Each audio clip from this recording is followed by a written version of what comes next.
Hello students, कैसे हैं आप सब। तो जो भी स्टूडेंट्स इकोनॉमिक्स की तैयारी कर रहे हैं तो ये मेरी क्लास है 2 सेकंड क्लास है। इससे पहले की क्लास में मैंने हिस्ट्री ऑफ बैंकिंग के बारे में जानकारी दे दी थी, यानी कि इवोल्यूशन ऑफ बैंक्स के बारे में सारी इन्फॉर्मेशन दे दी थी। आज की क्लास में हम जो जानकारी लेने वाले हैं वो लेने वाले हैं आरबीआई की, यानी कि रिजर्व बैंक ऑफ इंडिया, जो हमारे इंडिया का सेंट्रल बैंक है, जो बैंकों का बैंक है। तो आज हम इसके बारे में पूरी इन्फॉर्मेशन देखेंगे, सारी ही एक ही क्लास में कंप्लीट इसको करेंगे। कोशिश करूंगी कि क्लास छोटी से छोटी रखूं, इन्फॉर्मेशन ज्यादा से ज्यादा आपको दूं। तो अगर आप किसी भी एग्जाम की तैयारी कर रहे हो जो कि इकोनॉमिक्स का हो, मेनली एचटेट का हो, पीजीटी इकोनॉमिक्स का, टीजीटी इकोनॉमिक्स का, या फिर आपका यूजीसी नेट इकोनॉमिक्स का हो, या फिर आपका पीसीएस का, सिविल सर्विसेज का, एसएससी का, बैंकिंग का, तो सभी में ये क्लास आपकी काम करेगी। ठीक है, फर्स्ट क्लास देखना मत भूलिएगा, प्लेलिस्ट अवेलेबल है जो कि इकोनॉमिक्स फॉर ऑल एग्जाम या इकोनॉमिक्स फॉर एचटेट के नाम से आपको ये मिल जाएगी। तो चलिए स्टार्ट करते हैं आरबीआई को पढ़ना। देखिए, इससे पहले की क्लास से पहले हम कनेक्ट करेंगे। इससे पहले की क्लास में मैंने आपको कराया था हिस्ट्री ऑफ बैंकिंग की, बैंकिंग की आदत कैसे हुई, बैंकिंग क्यों शुरू हुई, और किस तरीके से शुरू में 3 मेन बैंक आए थे जो आपके मेन बैंक थे। ब्रिटिश गवर्नमेंट ने बैंक खोले थे और कैसे वो फेल हो गए, और कैसे फिर एक इंपीरियल बैंक ऑफ इंडिया बना था, और बाकी और भी मैंने इन्फॉर्मेशन दी थी, तो उसे आप देख लीजिएगा। अब ये जो सेकेंड क्लास है आपकी, इस सेकंड क्लास में हम आरबीआई को कंप्लीट करने वाले हैं। तो देखिए, फिर 1926 में क्या हुआ, उसी क्लास के बाद का मैं आपको आगे बता रही हूँ। 1926 में क्या हुआ, एक रॉयल कमीशन आया, और इसको यंग हिल्टन कमीशन के नाम से जाना जाता है, जिसको ब्रिटिश गवर्नमेंट ने, यानी कि लंदन गवर्नमेंट ने रॉयल कमीशन यहाँ पे भेजा था। रॉयल कमीशन का प्रस्ताव दिया था कि जो 3 बैंक थे ना, मेन 3 बैंक थे, bank of Madras, bank of Bombay, और जो बैंक ऑफ आपका कौन सा था, बंगाल, तो उनको यहाँ पे जो इंपीरियल बैंक ऑफ इंडिया भी बन गया था, तो यहाँ पे सुपरवाइज करने के लिए आया था रॉयल कमीशन, जिसको यंग हिल्टन कमीशन भी कहा जाता है। तो दोनों को याद रखिएगा, रॉयल कमीशन को ही यंग हिल्टन कमीशन कहा जाता है।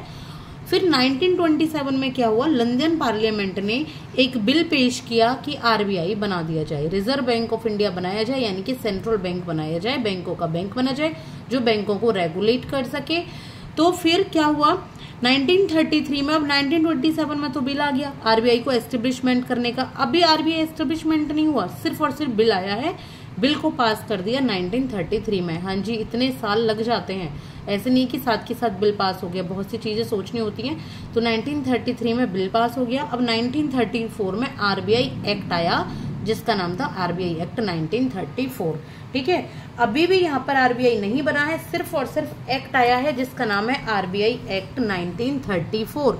और इसके बाद क्या हुआ 1935 में, अब 1 अप्रैल 1935 को आरबीआई की बिल्डिंग बन गई, आरबीआई का एस्टेब्लिशमेंट हुआ। और कहाँ हुआ ये, स्टार्टिंग में फर्स्ट टाइम कोलकाता में पहली बार आरबीआई का एस्टेब्लिशमेंट हुआ है।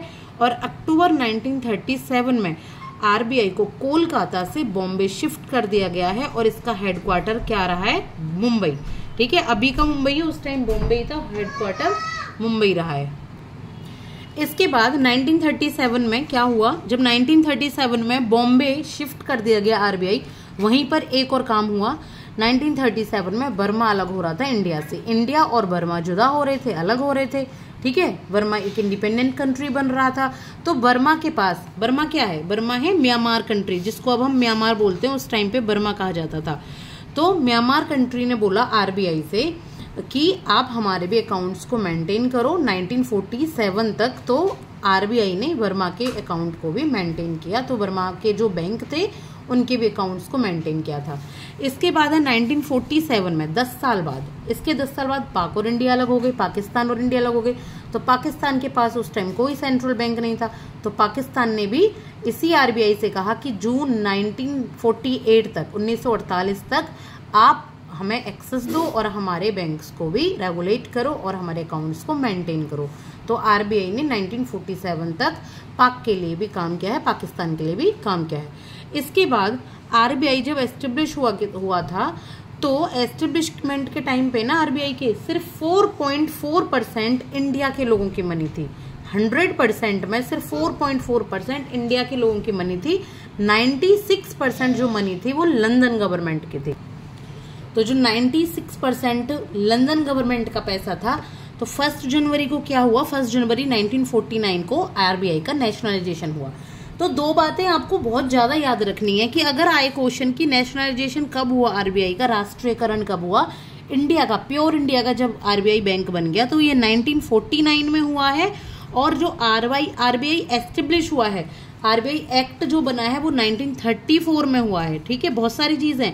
और फर्स्ट टाइम जब आरबीआई एस्टेब्लिश हुआ है तो वो 1935 में कोलकाता में हुआ है। तो ये आपको याद रखना है।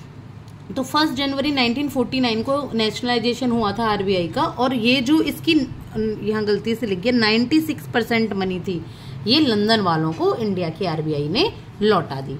क्या किया? आरबीआई ने लौटा दी। अब आगे की कहानी जानते हैं आरबीआई के बारे में। तो सबसे पहले हम जानेंगे आरबीआई के गवर्नर के बारे में। तो अगर बात करें फर्स्ट गवर्नर की आरबीआई के, तो आरबीआई के जो फर्स्ट गवर्नर है उनका नाम क्या है? उनका नाम था ऑसबॉर्न स्मिथ। क्या नाम था? ऑसबॉर्न स्मिथ नाम था इनका। और ये 1935 से 1937 तक आरबीआई के गवर्नर रहे थे। ठीक है, अब बात करेंगे सेकंड की। सारे गवर्नर नहीं कर रहे, बस इंपॉर्टेंट कर रहे हैं। तो सेकंड जो गवर्नर थे वो थे जेम्स टेलर। कौन थे? James Taylor. और ये 1937 से 1943 तक रहे थे। 1937 से 1943 तक रहे थे। अगर हम फर्स्ट इंडियन गवर्नर की बात करें, फर्स्ट इंडियन आरबीआई गवर्नर की बात करते हैं, तो यहाँ पे फर्स्ट इंडियन आरबीआई गवर्नर थे सीडी देशमुख। कौन थे? सीडी देशमुख, जो कि आपको ये लर्न करने आजकल बहुत जगह ये क्वेश्चन पूछे जाते हैं, चाहे यूपीपीसी हो, पीसीएस हो, चाहे यूपीएससी हो, हर जगह पूछे जाते हैं। तो ये आप लर्न कर सकते हो। तो ये 1943 से 1949 तक रहे हैं सीडी देशमुख। अगर बात करें लॉन्गेस्ट टेन्योर की, सबसे ज्यादा लंबा टेन्योर क्या रहा आरबीआई गवर्नर का और कौन रहे? तो ये रहे सर वेनेगल। क्या नाम है? सर वेनेगल रामा राव। सर वेनेगल रामा राव रहे थे 1949 से 1957 तक। ये सारी चीजें आप अपनी नोटबुक में राइट डाउन कर सकते हैं क्योंकि ये बहुत ज्यादा इंपॉर्टेंट है। और अगर हम बात करें शॉर्टेस्ट, यहाँ पे शॉर्टेस्ट टेन्योर की, तो शॉर्टेस्ट टेन्योर यानी कि सबसे कम कौन रहे थे? ये रहे थे, इनका नाम था अमिताभ। क्या नाम था? अमिताभ। और ये रहे थे सिर्फ और सिर्फ अमिताभ घोष नाम था इनका, अमिताभ घोष। ठीक है, और ये 15 जनवरी 1985 से 4 फेब 1985 तक रहे थे। बस इतने लंबे समय तक ये रहे थे, 15 जनवरी से, मतलब वही 15-20 दिन के करीब ये यहाँ पे आरबीआई के गवर्नर रहे थे। तो कोई ऐसे भी आरबीआई गवर्नर थे जो प्रधानमंत्री भी रहे हो, पीएम रहे हो इंडिया के, तो वो थे डॉक्टर मनमोहन सिंह। ठीक है, पीएम भी रहे थे इंडिया के और 1982 से 85 तक ये आरबीआई गवर्नर रहे थे। पीएम कब से कब तक रहे थे? ये रहे थे 2004 से 2014 तक, यानी कि पूरे 10 साल तक। और उसके बाद कौन आए प्रधानमंत्री? 2014 में नरेंद्र मोदी। ठीक है, इसके बाद है फर्स्ट आईआईटीएन गवर्नर। कोई आईआईटीएन गवर्नर थे? तो ये थे डी सुब्बा राव और 2008 से 2013 तक ये गवर्नर रहे थे। अगर बात करें 23rd गवर्नर की, तो 23वें गवर्नर थे रघुराम राजन। रघुराम राजन तो आपने बहुत सुना होगा, जानते होंगे, क्योंकि 2013 से 2016 में थे।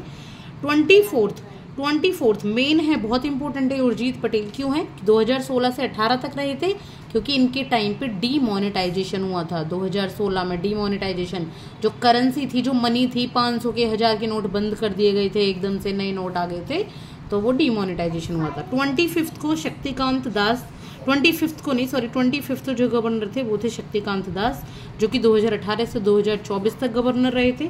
26th गवर्नर, और जो कि अभी करंट गवर्नर है हमारे, तो वह है संजय मल्होत्रा, जो कि 2024 से अब तक गवर्नर हैं। तो ये अपडेट कर लीजिएगा अगर अभी तक कुछ बच्चों ने अपडेट ना किया हो तो।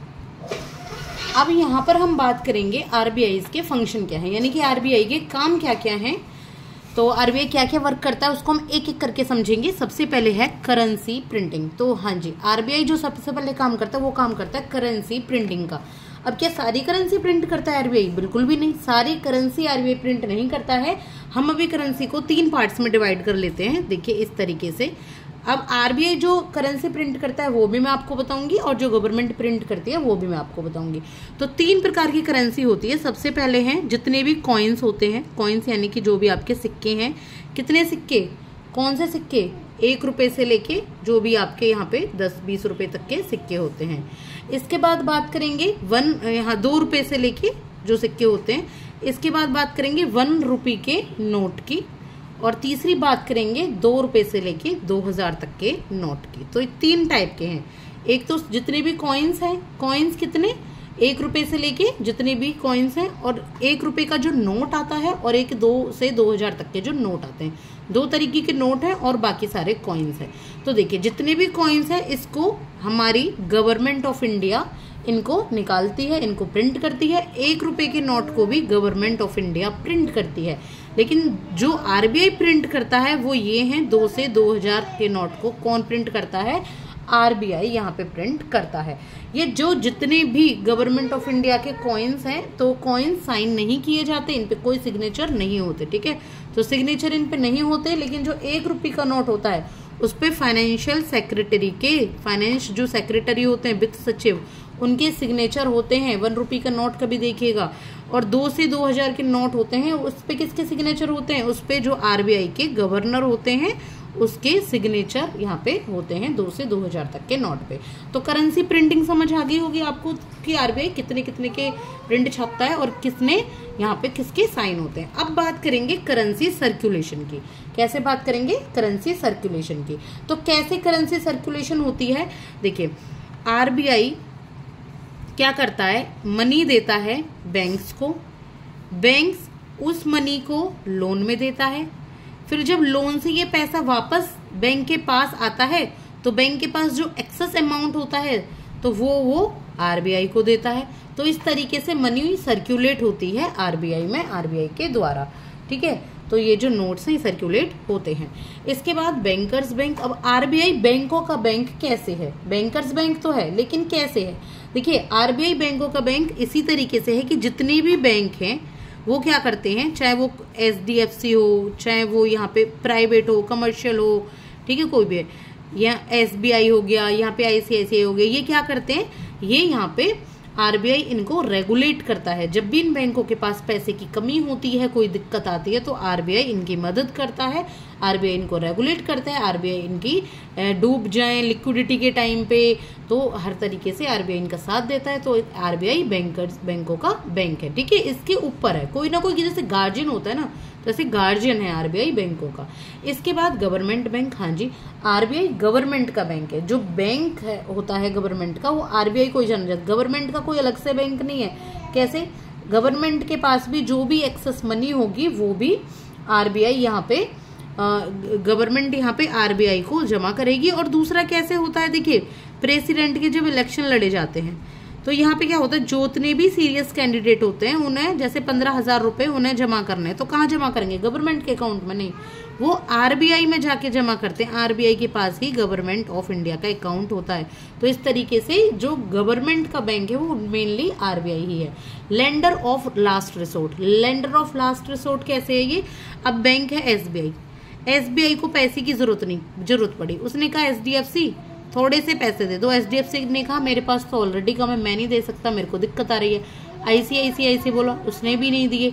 यस बैंक से बोला, उसने भी नहीं दिए। पीएनबी से बोला, उसने भी नहीं दिए। इस टाइम पे कौन मदद करेगा एसबीआई की, वो मदद करेगा आरबीआई। तो लास्ट में आरबीआई मदद करेगा एसबीआई की। तो last resort, lender of last resort है ये, यानी कि जैसे कहते हैं ना कि बिल्कुल लास्ट का एकदम कहीं नहीं जाना तो आरबीआई है वो इनकी हेल्प करेगा। इसके बाद है custodian of forex reserve. Forex reserve का कैसे कस्टोडियन है आरबीआई। तो देखिए यहाँ फॉरेक्स का मतलब है फॉरेन एक्सचेंज, ठीक है। फॉरेन एक्सचेंज मतलब जो भी आपके डॉलर हो गए, ठीक है, रूबल हो गए, रुपीज, जो भी आपकी दूसरे देशों की करेंसी होती है। तो आरबीआई दूसरे देशों की करेंसी को अपने पास रिजर्व करता है। अब आरबीआई के पास कहाँ से आई ये करेंसी, आरबीआई के पास आती है गोल्ड से, है ना, गोल्ड रखता है, करेंसी रखता है, एसडीआर रखता है, स्पेशल ड्राइंग राइट्स, और आरटीपी रखता है आरबीआई। आरटीपी क्या होता है, रिवर्स ट्रांसपोजिशन। ये मैं आपको आगे की क्लास में क्लियर कर दूंगी सारी चीजों को। ये सब आरबीआई के द्वारा कंट्रोल की जाती हैं। तो जब हमारी गवर्नमेंट ऑफ इंडिया दूसरे देशों के साथ कभी तेल मंगा रही है, कभी कोई सामान मंगा रही है, इलेक्ट्रॉनिक्स मंगा रही है, गोल्ड मंगा रही है, तो क्या करेगी गवर्नमेंट ऑफ इंडिया, रेट से डॉलर में करती है ना, यहाँ पे एक्सचेंज करेगी। भाई डॉलर भेजेगी, डॉलर लाएगी, तो जो भी एक्सेस मनी होती है, जो भी फॉरेन की जो मनी है वो हमारे आरबीआई में ही रखी जाती है। जो गोल्ड वगैरह है, जो रिजर्व है, सारा आरबीआई में रखा जाता है। तो इस तरीके से कस्टोडियन है फॉरेक्स रिजर्व की। इसके बाद है मेंटेन्स प्राइस स्टेबिलिटी। तो जो आरबीआई है वो प्राइस स्टेबिलिटी बरकरार रखता है। कैसे बरकरार रखता है? अब इन्फ्लेशन आ गया, इन्फ्लेशन के टाइम पे आरबीआई क्या करेगा? जो रेपो रेट होती है, आरआर होती है, उनको महंगा कर देगा। रेपो रेट को यानी कि जो ब्याज दर होती है, जो वो बैंकों को पैसा देता है आरबीआई, ठीक है, बैंकों को पैसा देता है, उनको महंगा कर देगा। अब बैंकों को पैसा महंगा करेगा तो बैंक खुद महंगे रेट पे लोन देंगे, ज्यादा इंटरेस्ट पे लोन देंगे, तो लोग लोन कम लेंगे और कम खर्चा करेंगे। तो इस तरीके से इन्फ्लेशन मेंटेन होगा। जब डिफ्लेशन आता है तो क्या करेगा? आरआर को सस्ता कर देगा, तो बैंक ज्यादा लोन देंगे। अभी क्या हुआ? अभी रेपो रेट सस्ती हो गई है। इस टाइम रेपो रेट सस्ती होकर कितनी होगी? 5.5, बहुत सस्ती रेपो रेट हो रखी है, ठीक है। तो यानी कि कहीं ना कहीं डिफ्लेशन को दूर करने के लिए तो प्राइस स्टेबिलिटी को मेंटेन करता है। आरबीआई क्या करता है? आरबीआई मॉनेटरी पॉलिसी बनाता है। दो तरीके की पॉलिसी होती है, फिस्कल पॉलिसी और मॉनेटरी पॉलिसी। जो फिस्कल है उनको कौन बनाता है? उनको गवर्नमेंट बनाती है, ठीक है। कौन बनाती है? गवर्नमेंट। मॉनेटरी पॉलिसी आरबीआई बनाती है।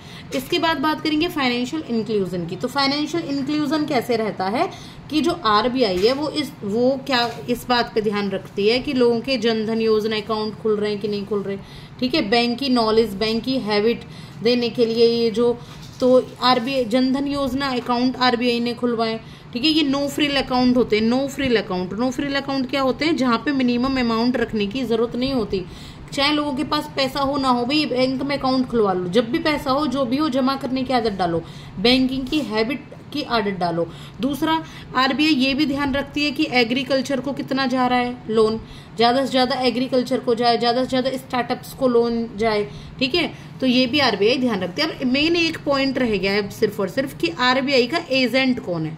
अगर हम आरबीआई के एजेंट की बात करें तो आरबीआई का एजेंट जो बैंक है वो है एसबीआई। कौन सा है आपका? एसबीआई। आपका एसबीआई का नाम क्या है बताइए? एसबीआई का नाम क्या है? State bank of India. तो ये थी आरबीआई के बारे में सारी इंफॉर्मेशन। आगे जो मैं आपको बताऊंगी वो मैं आपको बताऊंगी आरबीआई की मॉनेटरी पॉलिसी क्या है, किस तरीके से आरबीआई मॉनेटरी पॉलिसी को, या आरबीआई की और भी सारी बैंकिंग की ही नॉलेज अभी मैं आपको दे रही हूँ। ये जो इकोनॉमिक्स की क्लास है मैंने बिल्कुल शुरुआत से स्टार्ट नहीं किया है कि इंट्रोडक्शन टू इकोनॉमिक्स दूं, मैंने बैंकिंग से स्टार्ट की है, क्योंकि यहाँ पर बहुत सारे कंफ्यूजन रहते हैं, स्टूडेंट्स को पूरी इन्फॉर्मेशन नहीं मिल पाती।